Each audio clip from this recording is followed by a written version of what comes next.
Good morning, students. I welcome all my dear students to watch my presentation on a poem in your Beehive book. And the name of the poem is On Killing a Tree by G.F. Patel. G.F. Patel was born on 18th of August 1940. He is an Indian poet, a playwright, a painter, as well as a doctor. He belongs to a group of writers who have subscribed themselves to the Green Movement, in which is involved in an effort to protect the environment. Now he lives in Mumbai and practices medicine as well. He writes poems and plays in English, and his poems appeared in the Illustrated Weekly of India. So this is the best known poem of G.F. Patel. The poet considers the trees as a living organism. So it has the right to live like any other creature. But it is the man who kills it with utmost cruelty. Thus the poet has all sympathy for the tree. He admires its determination and its immense strength to live on. Before I start reading the poem, let me discuss with you the importance of trees in our environment. It is known to all of you that trees play a very important role in our environment. As we all know that trees bring rain, and without trees there will be no rain, and if there is no rain, it will create an adverse impact on agriculture as well as on the farmers. Less amount of rainfall leads to major decline in food production. Do you think that killing of trees result in a climate change? Yes, you are correct. Everything about our life tied to the climate such as food, production, water supplies, health and the well-being, etc. Due to the cutting down of the trees, water cycle is also disturbed. In water cycle, there are only a few processes that gives back to the atmosphere, such as transpiration, expiration and evaporation. So if trees are killed, there will be less of water returning in the atmosphere. So what are the after effects of killing trees? It has been noticed that trees are used as fuel or timber while the cleared land is used for settlement. The removal of trees without sufficient reforestation has resulted in damage to habitat and biodiversity laws as well. You all know that it can also cause soil erosion and it can also affect the water cycle as well. So the poem in a way inspires all of us to plant more trees, not to cut trees, to protect trees, not to waste papers, and it also suggests man to be away from the forest so that they are not being able to harm the trees in the forest. We should promote deforestation under any circumstances, and we should celebrate Vana Mahotsava in a grand manner. So there are two very important movements that happened in India to save the trees. One is Chipko movement. I think you have all heard the name of this movement, Chipko movement. And another one is Rakshasa movement. So the people of Uttarakhand hills, the hills of Uttar Pradesh, they have started this program to protect the trees. They wanted to stop the people from cutting down of the trees.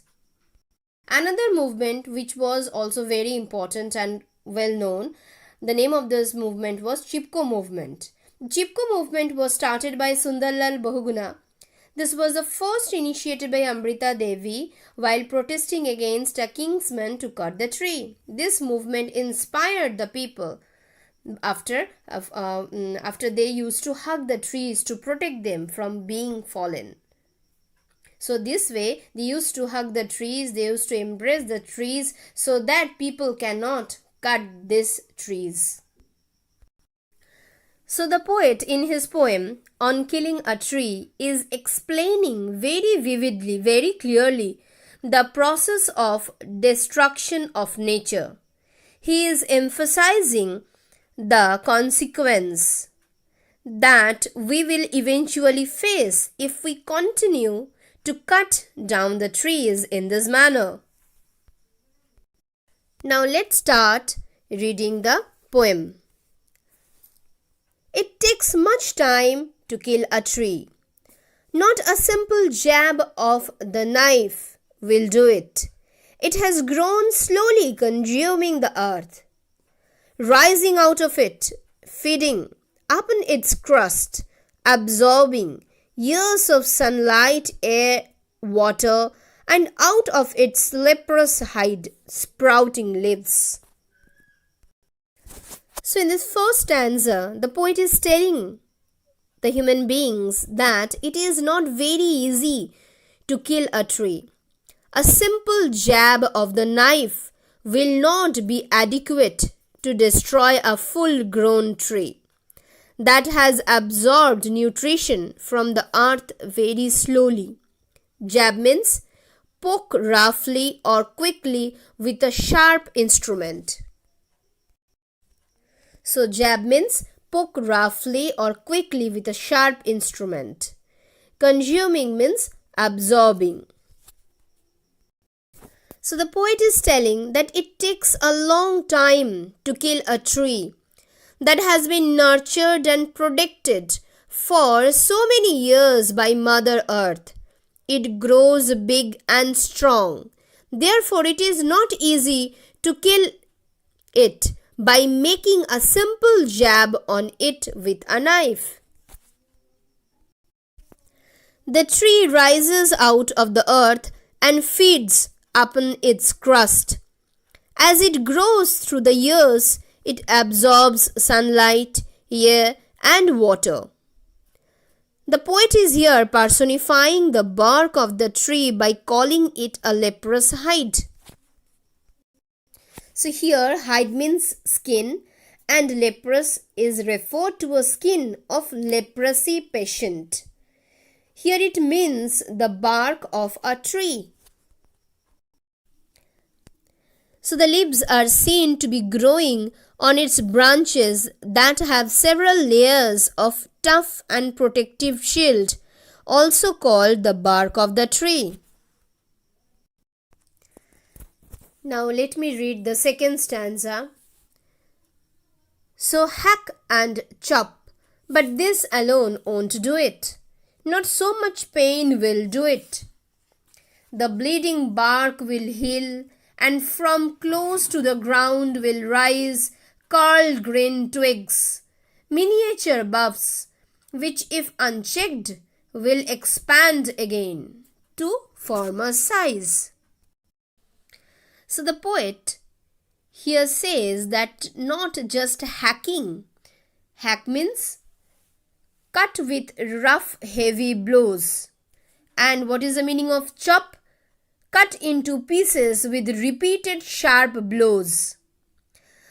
But this alone won't do it. So the poet here says that just by hacking or chopping or putting it through a lot of pain is not adequate to kill a tree. It's not enough to kill a tree.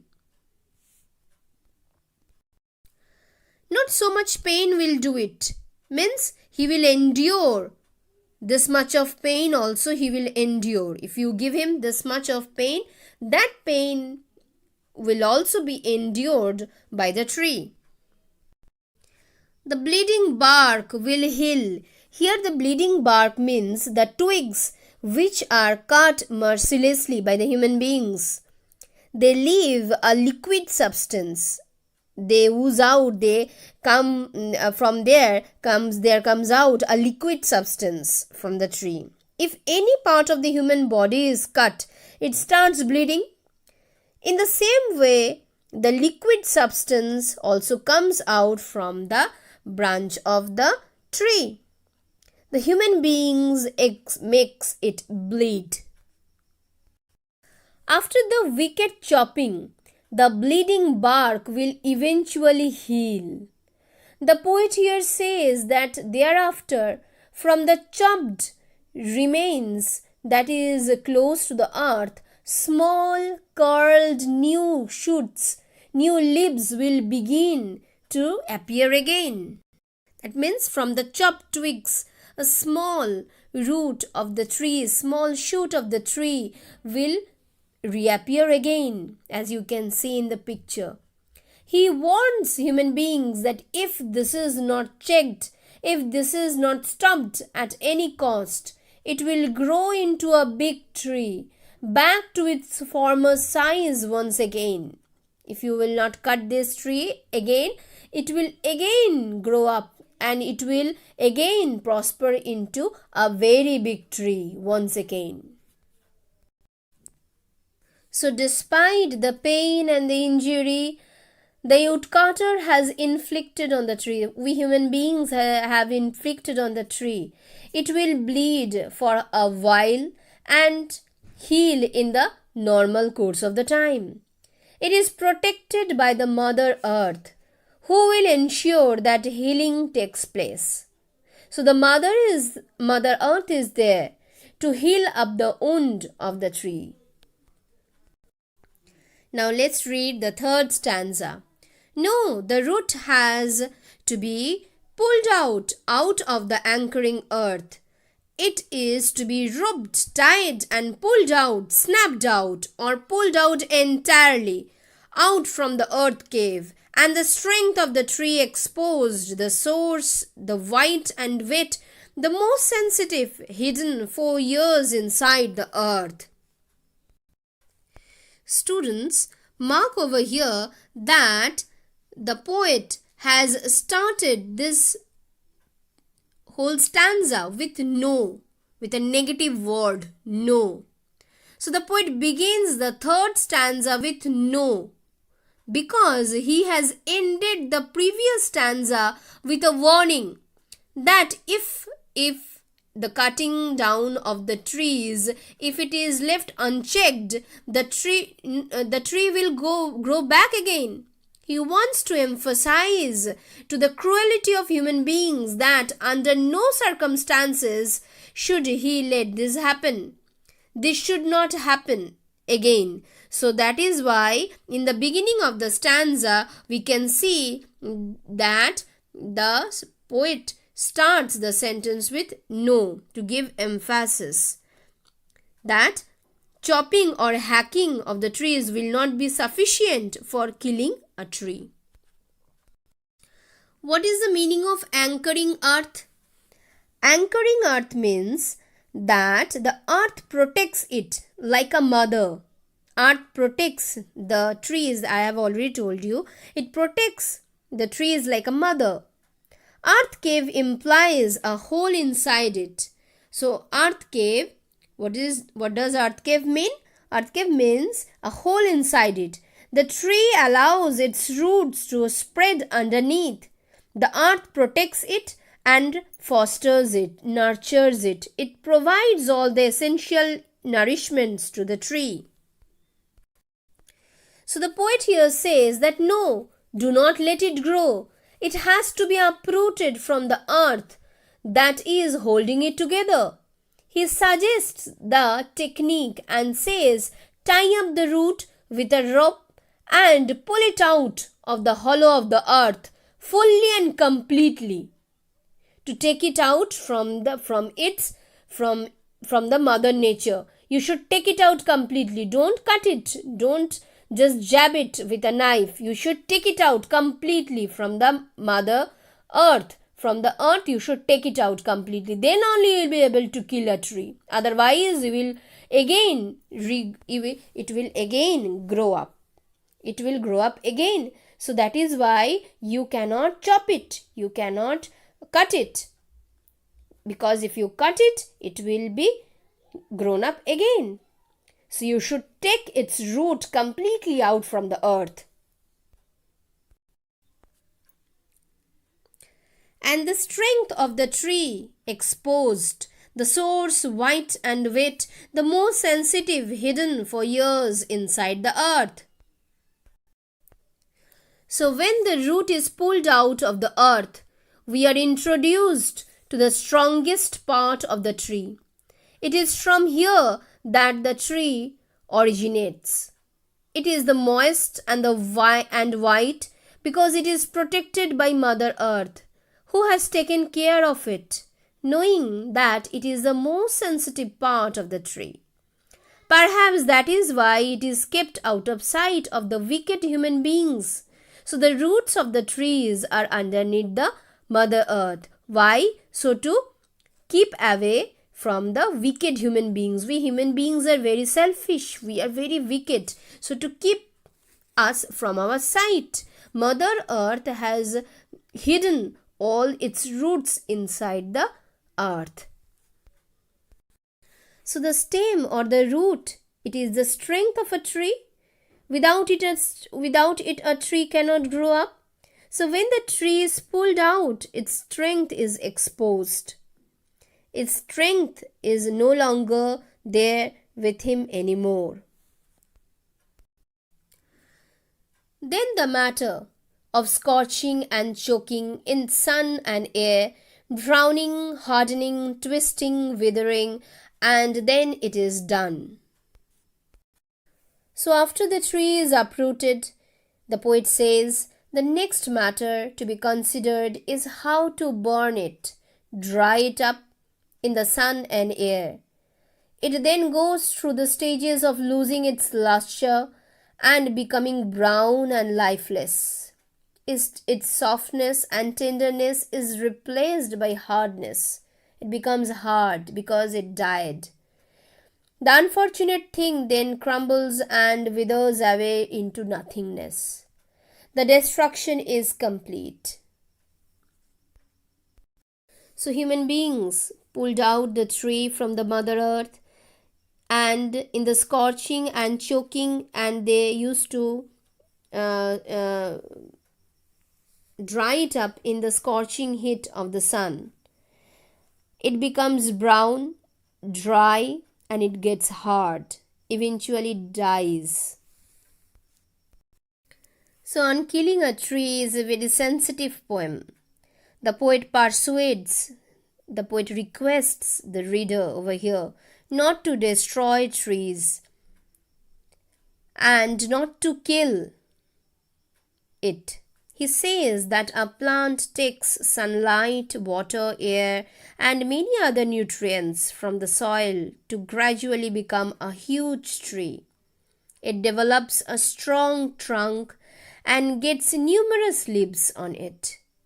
Merely cutting the trunk of the tree does not kill it.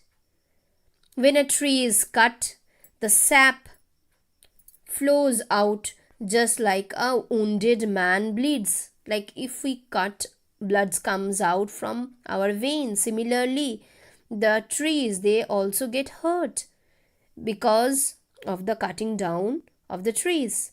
Once the wound heals, new branches and very tiny leaves grow from there, which grow into trees. In order to destroy a tree, it has to be uprooted. The roots, which are white in color and are damp due to the moisture that they get from the soil, are hidden inside the earth.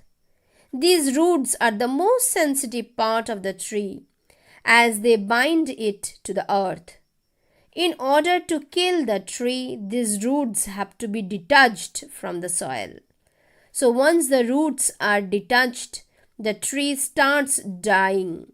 It withers, dries up with the action of heat and wind, and twists and hardens and finally dies. So let us discuss the literary devices that are used in this poem. So in the first stanza, leprous hide metaphor is used. What is a metaphor? A metaphor is a figure of speech that makes an implicit or a hidden comparison between the two things which are not common. Here, leprous is used to define scaly skin caused by an infectious disease. The poet here means that the skin of the tree looks leprous, meaning rough and scaly. Bleeding bark. The second stanza, bleeding bark, it is also an example of metaphor. The poet means the sap or the fluid in a tree, which comes out, which oozes out when a tree is cut down. He compares the sap to the human blood over here. Bleeding bark is also an example of alliteration. Bleeding bark, the B sound, B sound is repeated. So that is why it is an example of alliteration as well. It takes much time to kill a tree. Takes time, tree. It is also an example of alliteration. T sound is repeated over here. Personification is also used in this poem. The poet portrays the tree as a human being throughout the poem. He compares the tree just like a human being. So here it is an example of personification. Bleeding bark, the bark is bleeding just like a human being. That is also an example of personification. Imagery is also being used over here. Slowly consuming the earth, rising out. These are also examples of imagery. So let us discuss what is the message of the poem. The poem conveys the message that trees are living beings just like any other form of life. They have strong survival instincts and can withstand any type of assault, trauma, crisis, or pain. So it is not easy to kill them, for they have a never say die attitude to life. Every time they are attacked, injured, or scraped, they heal themselves and regain their glory and energy.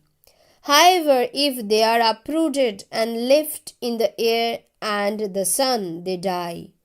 We human beings must live just as trees do.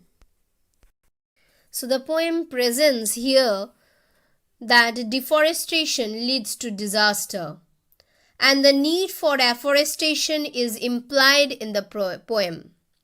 The poem also highlights a lot of other morals too. Firstly, it displays the destructive nature of human beings. Secondly, it shows the mother nature is inevitable and cannot be easily destroyed. Thirdly, the tree is a symbol of mankind. It says that human life is not so easy to end. If we cut the fingers or the skin, then we do not die. It is the heart that should be cut out. It is the main theme of the poem. The poem is short, but it makes a special place in our heart and in our mind. So I think students, you have enjoyed reading the poem with me today. So thank you very much.